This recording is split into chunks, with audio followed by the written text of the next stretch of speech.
Meus irmãos, vamos à palavra de Deus.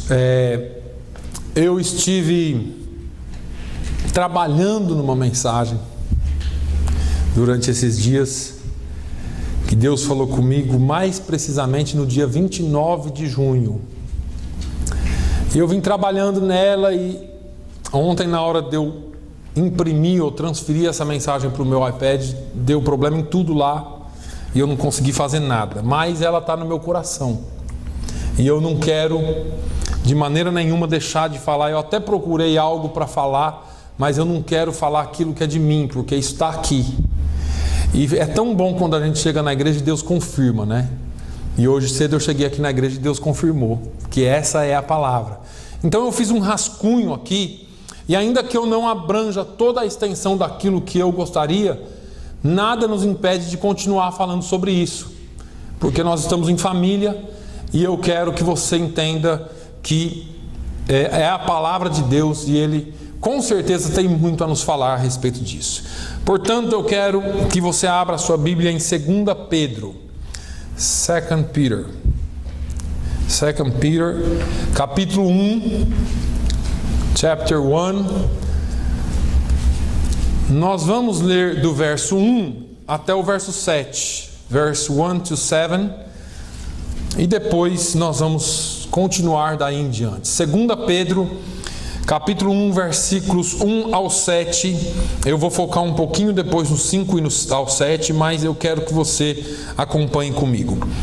A palavra de Deus diz assim: Simão Pedro, servo e apóstolo de Jesus Cristo, aos que conosco alcançaram fé igualmente preciosa pela justiça do nosso Deus e Salvador Jesus Cristo, graça e paz vos sejam multiplicadas pelo conhecimento de Deus e de Jesus nosso Senhor, visto como o seu divino poder nos deu tudo o que diz respeito à vida e piedade, pelo conhecimento daquele que nos chamou para a sua glória e virtude, pelas quais Ele nos tem dado grandíssimas e preciosas promessas, para que por elas fiqueis participantes da natureza divina, havendo escapado da corrupção que pela concupiscência há no mundo. E vós também, pondo nisto mesmo toda a diligência, acrescentai à vossa fé a virtude, e à virtude a ciência, e à ciência a temperança, e à temperança a paciência, e à paciência a piedade, e à piedade amor fraternal, e ao amor fraternal a caridade. Amém? Só até aí, até o versículo 7. Eu tenho procurado nesse tempo que nós estamos juntos, ou pelo menos nos domingos e nas quartas-feiras que nós estamos juntos, passar para os irmãos alguma coisa sobre vida cristã, caráter cristão, sobre como desenvolver esse caráter cristão. E uma das coisas que eu costumo dizer, e os irmãos se lembram disso, e se você nunca captou isso, capte agora: a salvação é instantânea. Você recebeu Jesus no seu coração, confessou com a sua boca. Se você fez sinal com a mão ou não, não importa. A Bíblia diz que se você aceitar no seu coração e confessar com a sua boca que Ele é Senhor da sua vida, está salvo. É instantânea a salvação.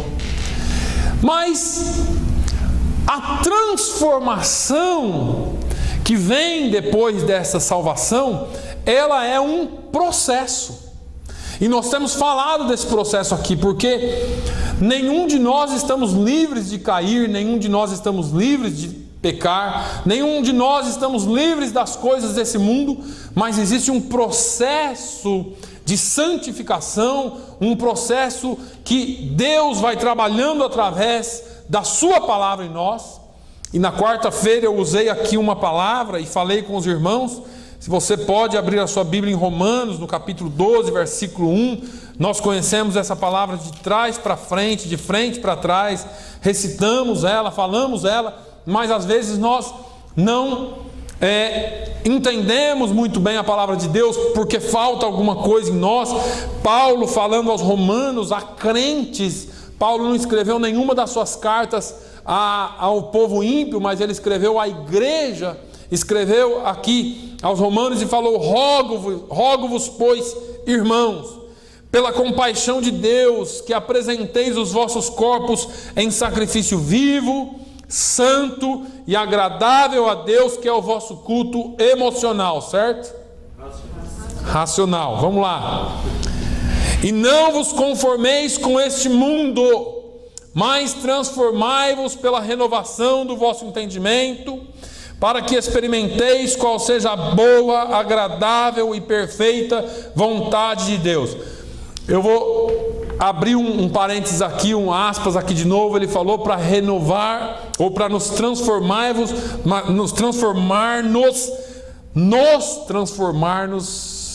e aqui parece que me dá um clique. Deixa eu continuar um pouquinho. Nos transformar-nos pela renovação do nosso entendimento. E quando nós entendermos esse passo, nós vamos experimentar qual seja a boa, agradável e perfeita vontade de Deus. Eu fico falando sobre isso aqui porque eu usei uma palavra aqui na quarta-feira e falei: irmãos, não tome isso como heresia. Mas deixa eu falar uma coisa para vocês: a palavra não transforma. E tem gente que vai falar: isso é pecado falar, e eu sei que num certo ponto é. Mas a palavra de Deus, ela não pode transformar se você não abrir o seu coração para que ela te transforme. Porque Paulo fala assim, transformai-vos. Ele não está falando aqui que é um passe de mágica. Ele não está dizendo aqui que se você ouvir a palavra, pronto, você não precisa fazer mais nada. O que transforma a nossa vida são as decisões que nós tomamos baseados no conhecimento e no entendimento da palavra de Deus. As pessoas acham que vir para a igreja é o suficiente. As pessoas acham que vir para a igreja e ouvir a palavra é o suficiente. E num certo ponto porque o mesmo apóstolo Paulo falou que a fé vem pelo ouvir e ouvir pela palavra de Deus. Mas nós vamos ouvindo a palavra de Deus, ela vai entrando em nós. Então o que acontece? A palavra vem e fala assim: não peca, não mente, não rouba, não traia, não faça isso, não cobiceis, e você vai ouvindo a palavra de Deus. Só que você sai daqui e você não toma decisão na sua vida. Você sai daqui porque você se emocionou um pouco aqui durante o louvor, porque você chorou na presença de Deus, isso é bom, porque você deixou aflorar suas emoções, isso é muito bom, porque talvez você tenha alguns dons espirituais, isso é muito bom. Mas eu quero que você saiba que nada disso funciona se a palavra de Deus não fizer efeito na sua vida a ponto de você tomar decisões que mudem a sua conduta. A transformação não vem porque o pastor falou que você tem que se transformar. A transformação vem por transformai-vos, ou faça com que aquilo que a palavra falou para você tenha efeito. A palavra de Deus falou tanto comigo esse domingo, mas você sai daqui na segunda-feira, você faz tudo errado. Você faz tudo errado. Eu faço tudo errado. Você fala: ai meu Deus, eu queria tanto ser tocado, ser mudado, ser transformado. E você pode orar essa oração, mas peça para Deus para fortalecer-te, para que você tome as decisões corretas. E quando há o momento de dificuldade, quando a adversidade bater a tua porta, você está firme na palavra de Deus. Pedro, quando ele começa escrevendo esta palavra na sua segunda carta universal, ele começa falando algo aqui muito interessante. O capítulo 1, ele se apresenta, o versículo 1, Simão Pedro, servo e apóstolo de Jesus Cristo, aos que conosco alcançaram fé igualmente preciosa, pela justiça do nosso Deus e Salvador Jesus Cristo. Eu já falei para os irmãos aqui, da mensagem expositiva. Porque a mensagem expositiva faz com que você entenda a palavra de Deus e daí você tome decisões na sua vida. Eu gosto também das palavras que mexem com o nosso coração e com a nossa emoção. Mas enquanto nós estamos aprendendo sobre a palavra de Deus, eu quero que você preste bastante atenção. Pedro foi o homem que andou do lado de Jesus. Eu acho que de todos os discípulos, nenhum deles experimentou o milagre de Deus como Pedro. Você imagina você estar com Jesus um dia e alguém, ou ser a data de pagar impostos, e alguém trazer isso à tona e falar: nós temos que pagar imposto. E Jesus falou assim: Pedro, faz um favor para mim, você é pescador, não é? Vai lá, joga o anzol e você vai pegar um peixe, e nesse peixe, dentro dele vai ter um dinheiro que você vai pagar o seu e o meu imposto. Deixa eu te perguntar, você faria isso? Se eu falasse para você fazer isso hoje? Vai ali no lago, joga um anzol e pesca um peixe e vai ter uma nota de 100. Você paga o seu e o meu imposto. Irmão, isso é loucura. Porque a gente lê o texto e fala assim: era Jesus. Irmãos, Pedro viu coisas que ninguém viu. Pedro foi lá, pescou o peixe, pegou o peixe. Olha aqui, esse Jesus está de brincadeira comigo. Não é que tem dinheiro aqui mesmo? Agora, se nós formos para o lado em que Pedro anda sobre as águas, se nós formos para o dia da transfiguração, se nós andarmos do lado de Jesus como Pedro andou, e por ele ter tanta certeza de quem era Jesus, Pedro aprendeu a se colocar no lugar certo. E é aqui que eu queria chegar. Tem tanto crente exigindo tanto de Deus, exige tanto de Deus, e Pedro fala: olha, Simão Pedro, servo e apóstolo, eu sou servo, mas eu sou desbravador. Eu sou servo, mas eu anuncio. Porque tem gente também que coloca-se no lugar de servo: eu sou tão pequenininho, sou um servo tão pequenininho que eu não posso fazer nada. Ninguém é tão pequeno no reino de Deus que Deus não tenha chamado para anunciar o Evangelho. Pedro, servo, e aí ele faz aqui a sua saudação, e agora ele fala assim: graça e paz vos sejam multiplicados quando vocês entrarem na igreja e encher de emoção. Lê o versículo 2 aí. Graça e paz vos sejam multiplicados pelo conhecimento de Deus e de Jesus nosso Senhor. Por onde é que vem o conhecimento? Vamos falar do processo. Espera um pouquinho. Visto como o seu divino poder nos deu quase tudo, né? Nos deu tudo o que diz respeito à vida e piedade, de novo, pelo conhecimento daquele que nos chamou por sua glória e virtude. Irmãos, eu gosto de Pedro, porque Pedro, ele vivenciou todos os milagres de Jesus, ele viu tudo o que aconteceu, ele participou da multiplicação de pães, ele andou com Jesus lado a lado, mas ele sabia onde é que tinha que estar firmado a sua fé.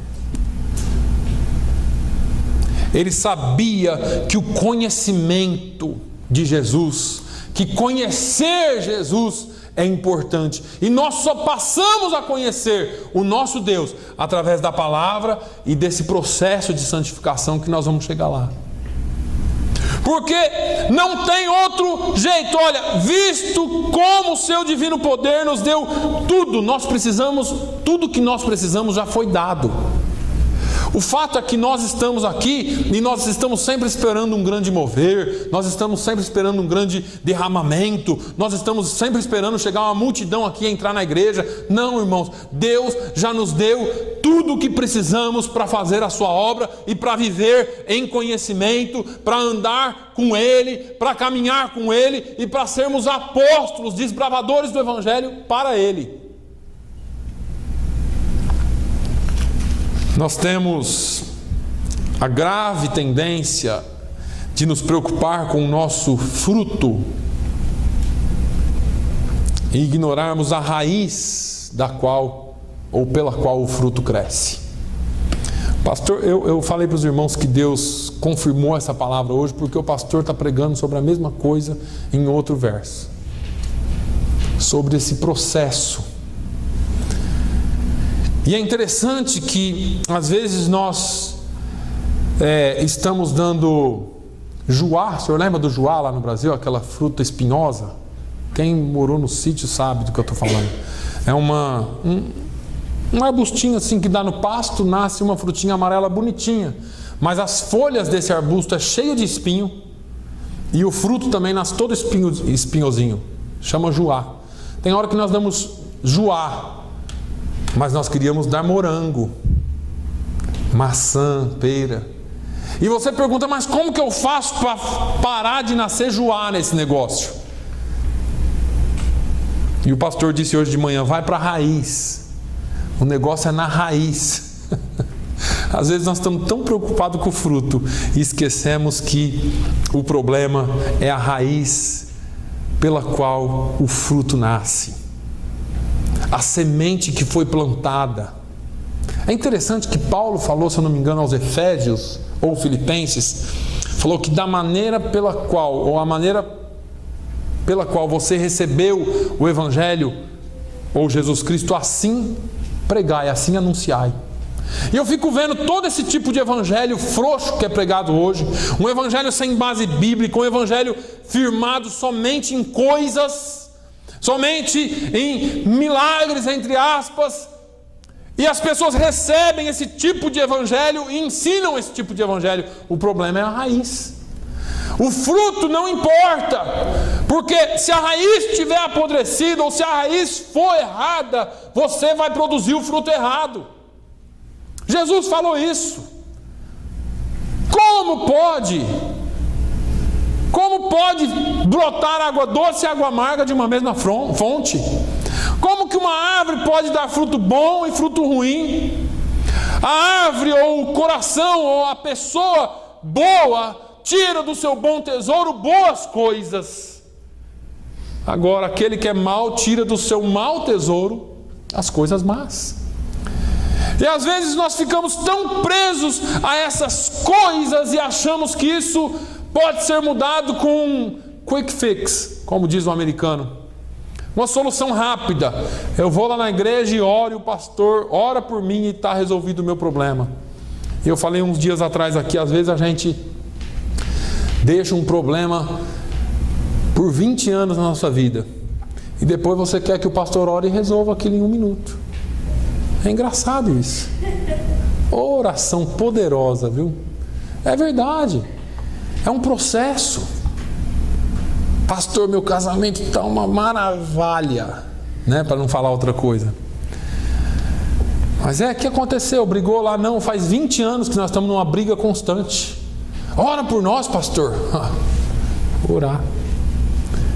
E você acha que em 15 minutos de aconselhamento eu vou mudar alguma coisa. Isso é um processo.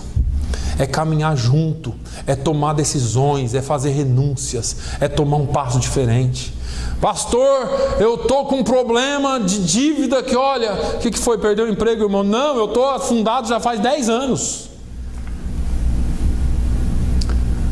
Começa a gastar menos que você ganha primeiro e depois a gente vai começar a resolver o seu problema financeiro. O problema é que nós deixamos as coisas chegarem num ponto E achamos que a varinha mágica da oração do pastor e da palavra de Deus vai resolver o seu problema. E eu não estou falando aqui contra a oração, nem contra o aconselhamento, nem contra a palavra de Deus. Eu estou dizendo para você que isso é um processo, uma caminhada, que não é do dia para a noite. Não é o tipo do evangelho mágico que estão pregando por aí. O processo é lento e precisa, é necessário, requer decisões suas. Você precisa tomar uma posição na sua vida e dizer assim: olha, eu preciso mudar, eu tenho um problema, eu preciso mudar e eu preciso de ajuda. E aí as coisas começam a caminhar. Se você não reconhecer o seu problema, se você não reconhecer que você precisa de mudar e você precisa de uma ajuda para que isso aconteça, nada vai mudar, porque não adianta você vir à igreja, ouvir a palavra e não aplicar a palavra na sua vida. O apóstolo Pedro nos ensina nessa palavra que o fruto e o caráter cristão vem deste processo. Ele conclama os crentes do primeiro século aqui nessa palavra que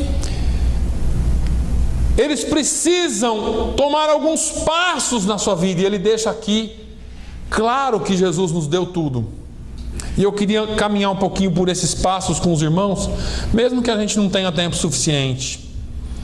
Ele diz assim no versículo 4: pelas quais Ele nos tem dado grandíssimas e preciosas promessas, para que por elas fiqueis participantes da natureza divina, havendo escapado da corrupção que pela concupiscência há no mundo. E vós também, pondo nisto mesmo toda a diligência. Para um pouquinho aí, irmãos. Ele está falando para quem é que é para pôr toda a diligência? Quem é que é para se esforçar? É o pastor que tem que se esforçar bastante para orar por vocês? É o pastor também. Samuel falou: ai de mim se não orar por vocês. O pastor ora por vocês. Só que você tem que pôr toda a diligência. Você tem que se esforçar ao máximo para que aquilo que nós lemos lá em Romanos 12, 1 e 2, você possa começar a cumprir na sua vida. Renovação, transformação pela renovação do vosso entendimento. É aqui, porque se você entender a palavra de Deus aqui, ela desce para o seu coração. Eu falei aqui quarta-feira que o cristianismo é a única religião que não aniquila a inteligência humana. Você vai nessas outras religiões, em algumas religiões, eles vão te aniquilar. Algumas falam assim: ó, você tem que esvaziar a sua mente. E você vai ter que meditar 24 horas por dia, esvazia a mente, mantras. Outros falam de espíritos, ensinam sobre espíritos que tomam você, você faz coisa e depois não lembra de nada. E aí vem o cristianismo com a proposta do Espírito Santo encher a sua vida. E é um enchimento que não aniquila a sua inteligência. É um enchimento que quando você glorifica porque você quer glorificar. Que quando você exalta é porque você entende que Ele é digno de ser exaltado. Que quando você dá um aleluia, um glória a Deus, que quando você canta, fecha os seus olhos, chora na presença dEle. Mas por que você está chorando? Eu estou chorando porque eu sinto, mas eu entendo isso. Não é só sentimento, não é uma loucura que você faz, não é uma coisa que o Espírito Santo vem e te toma, você faz um monte de atrapalhada e depois você não lembra de nada. Esse não é o Espírito Santo da Bíblia. O Espírito Santo da Bíblia, se ele te tomar, vai ser para o engrandecimento do nome de Jesus. E você vai fazer tudo muito bem racional. Aleluia. Irmãos, nós precisamos entender a palavra de Deus. É você que tem que se aplicar. E aí ele vem falando assim no versículo 5: acrescentai à vossa fé a virtude, e a virtude a ciência.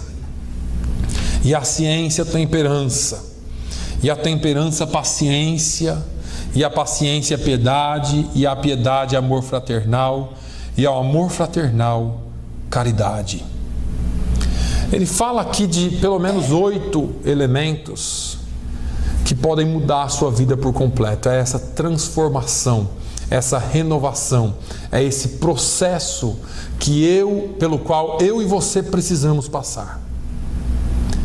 E, diferentemente do que muita gente pensa, pelo fato de um estar aqui e outros aí, não significa que alcançamos tudo. Paulo fala assim, olha, não que eu tenha alcançado, mas prossigo para o alvo da minha soberana vocação.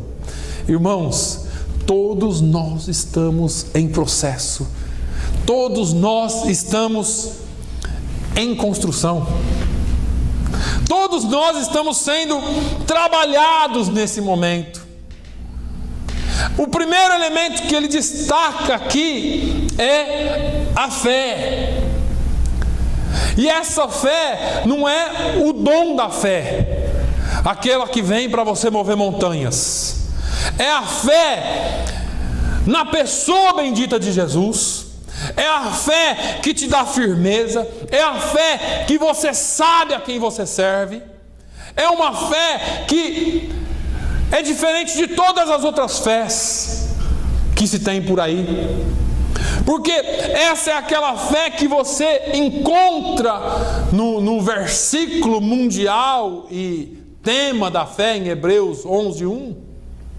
É uma fé que muitos não entendem.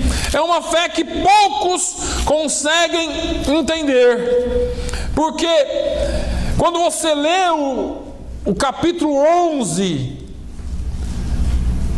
de Hebreus, a gente gosta de ler o versículo 1, né? Ora, a fé é o firme fundamento das coisas que se esperam e a prova das coisas que se não veem. Ah, eu estou fundamentado. Eu sei que vai acontecer. Mas você está fundamentado no quê?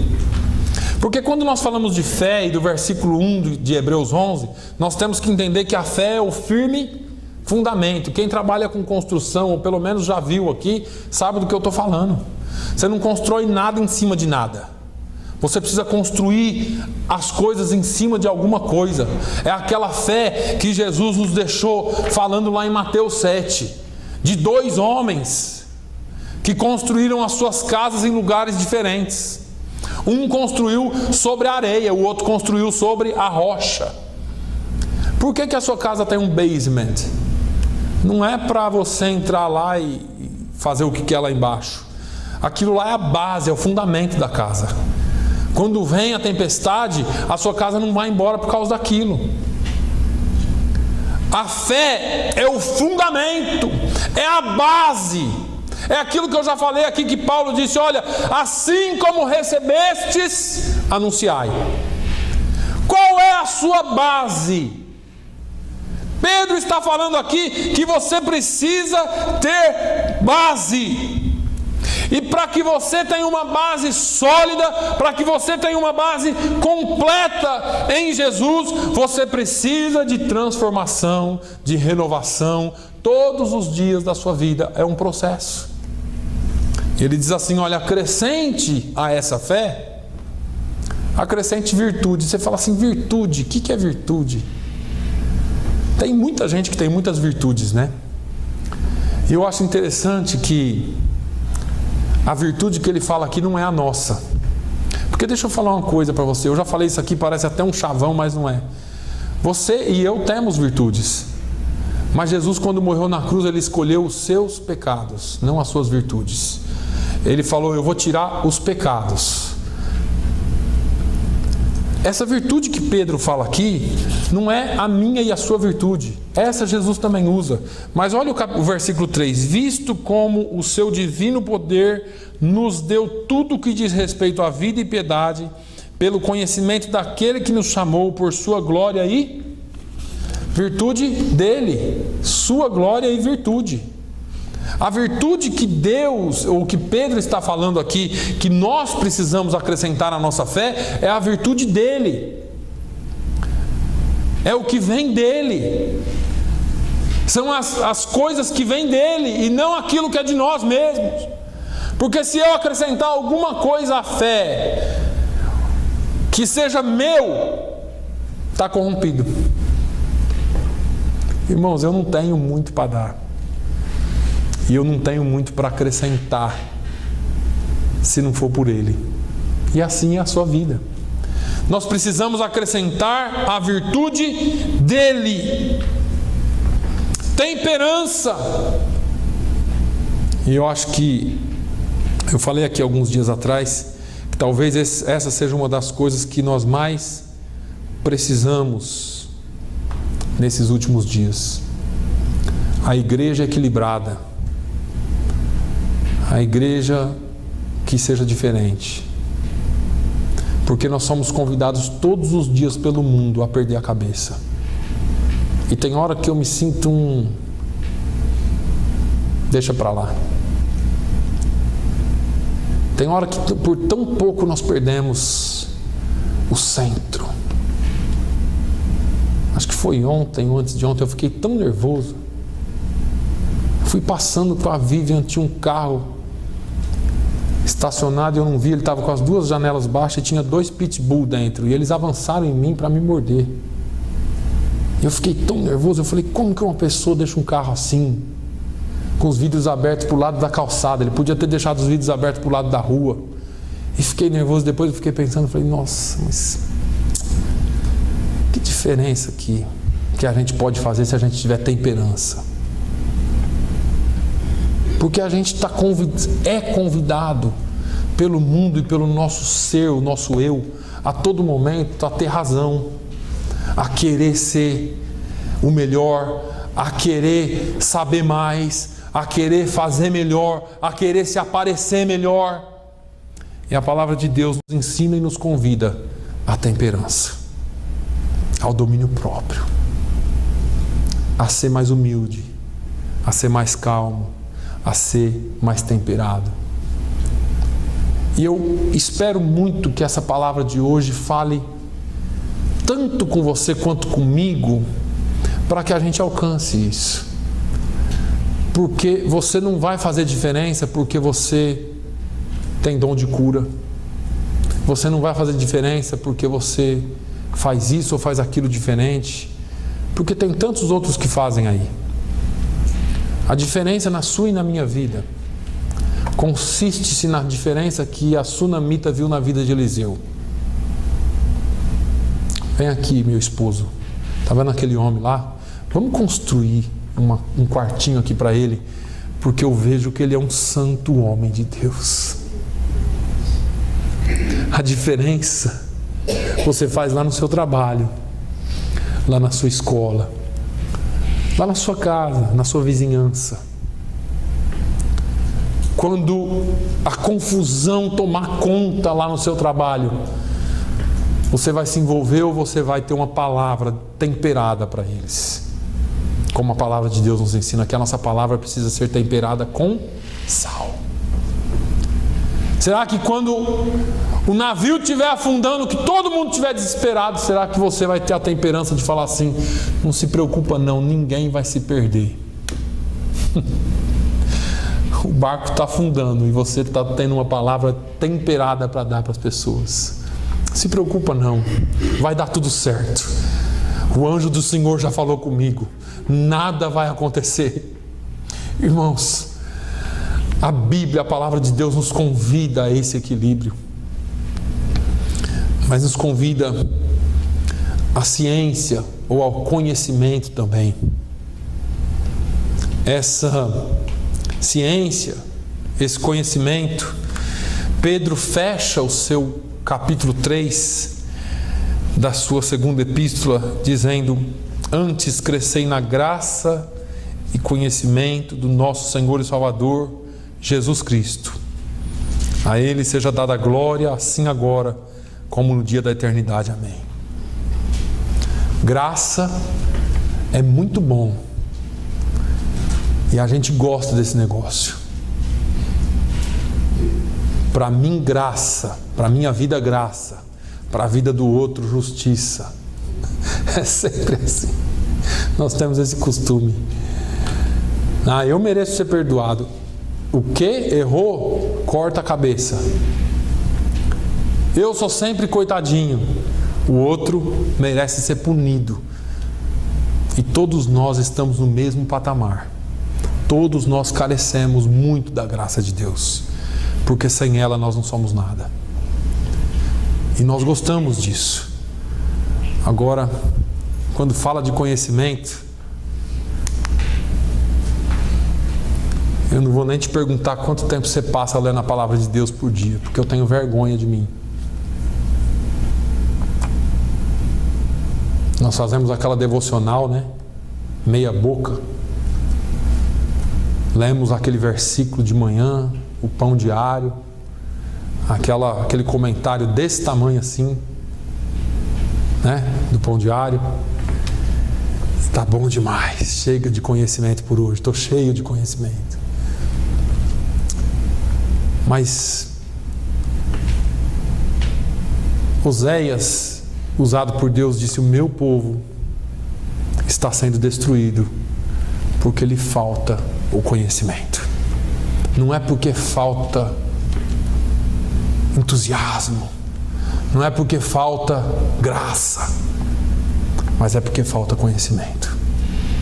E muitas vezes a igreja está sendo destruída porque falta conhecimento da palavra de Deus. Gostamos da graça. Graça, graça, graça. E conhecimento nada. Nós precisamos voltar à palavra de Deus. Nós precisamos voltar à palavra de Deus urgente. Eu vou parar por aqui hoje. Eu quero que você medite nessa palavra. Porque essa palavra é importante demais para nós, irmãos. O processo de santificação, ao contrário do que muita gente pensa, não vem só através de jejum e oração. E eu vou te dizer muito pelo contrário. O jejum e a oração são necessários na nossa vida, sim. Mas o processo de santificação vem pelo conhecimento da palavra de Deus.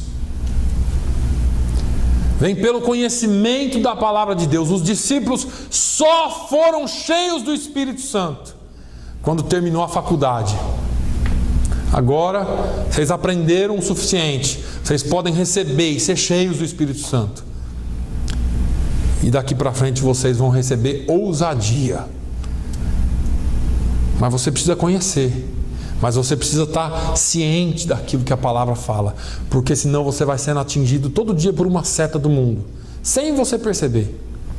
Rádio, televisão, música, qualquer coisa que você faça, está lá uma mensagenzinha satânica para a sua vida. E se você não tiver a defesa, se você não tiver o conhecimento para combater aquilo da sua vida, você vai recebendo. Daqui a pouco os seus valores estão invertidos. Que é o que aconteceu já aí fora. Os nossos valores precisam permanecer baseados na palavra de Deus. A nossa santificação virá baseada na palavra de Deus. Continuamos depois. Pai, eu quero te louvar, quero te engrandecer, Senhor. Quero te pedir perdão, Senhor, porque muitas vezes nós somos convidados ao desequilíbrio e aceitamos o convite. Muitas vezes nós somos convidados a errar e aceitamos o convite. E isso é um sintoma claro de que nós precisamos continuar conhecendo. Continuar, prossigamos em conhecer a palavra de Deus. Meu Deus, que a tua palavra, que é poderosa e não volta para si vazia, possa falar aos corações, mas que esses corações estejam preparados e prontos a tomar decisões pela tua palavra, a dizer: eu ouvi, eu recebi a palavra, agora eu preciso me aplicar com toda a diligência para a mudança na minha vida.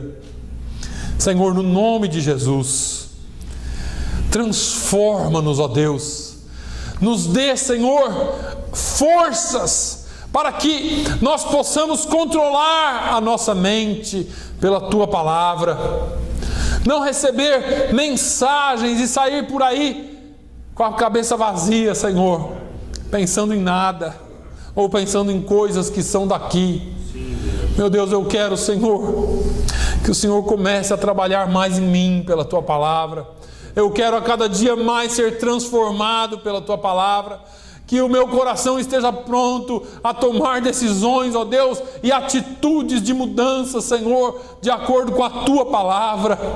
Meu Deus, que a Tua palavra também fale às vidas que aqui estão e que eles, de acordo com a Tua palavra, possam tomar decisões firmes e fortes. Oh, meu Deus, no nome de Jesus, trabalhe em nós, ó Deus. Que esse entendimento, Senhor, venha a cada dia sobre nós. E que nós possamos, Senhor, ser verdadeiros representantes, verdadeiros, Senhor, pessoas que representem o Seu reino. Oh, meu Deus, que nós possamos, ó Deus, ser verdadeiros embaixadores do Teu reino nessa terra. Palavras temperadas com sal, vidas temperadas, que sejam sal e luz dessa terra. Árvores que frutifiquem bons frutos. Meu Deus, se tiver alguém aqui com problema na raiz, que o Senhor trate a raiz, ó Deus, do problema. E que o Teu nome seja bendito e glorificado nas nossas vidas. Senhor, eu quero orar nesta hora pelo irmão Antônio uma vez mais. Meu Deus, o Senhor é soberano. O Senhor é quem sabe o que faz. Mas isso não nos impede de pedir. E nós queremos pedir um milagre na vida do irmão Antônio. Oh, meu Deus, visita ele. Onde ele estiver agora, seja no hospital, ou se ele já foi liberado, que ele esteja na sua casa, mas que onde ele estiver, o Senhor visite a vida dele. Basta uma palavra Tua, Senhor. Basta uma palavra Tua, Senhor, e ele ficará curado. Meu Deus, o centurião creu assim e nós cremos assim. Basta uma palavra Tua, Senhor. No nome de Jesus, Senhor, libera a palavra de cura para aquela vida, no nome de Jesus. Senhor, visita também a irmã Aldina, fortaleça a vida dela, de maneira que ela possa, Senhor, ser um baluarte naquela casa. Oh, meu Deus, visita a vida da Célia também, hoje é aniversário dela. Oh, meu Deus, dê força a ela, Senhor, ao Joseph. Meu Deus, no nome de Jesus, visita toda aquela família. Pai, eu oro pela irmã Adélia. Visita a irmã Adélia, Senhor. Meu Deus, conforta aquele coração. Ela é mãe, o Senhor sabe, o Senhor conhece. Conforta, Senhor, dê força a ela, meu Deus, que ela possa, no nome de Jesus, Senhor, refletir a Tua glória naquela casa. O Rui, a Suzana, o irmão Alberto, visita todos eles, Senhor. Visita o Enio, Senhor, faz uma obra na vida dele. Que aquele coração seja quebrantado no nome de Jesus.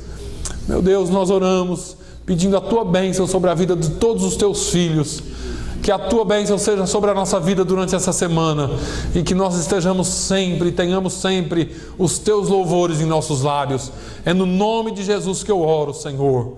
No nome de Jesus. Que o amor de Deus, a graça do nosso Senhor e Salvador Jesus Cristo, a comunhão e a consolação do Espírito Santo de Deus, seja sobre todo o Seu povo, hoje e sempre. Todos digam amém. Glória a Deus.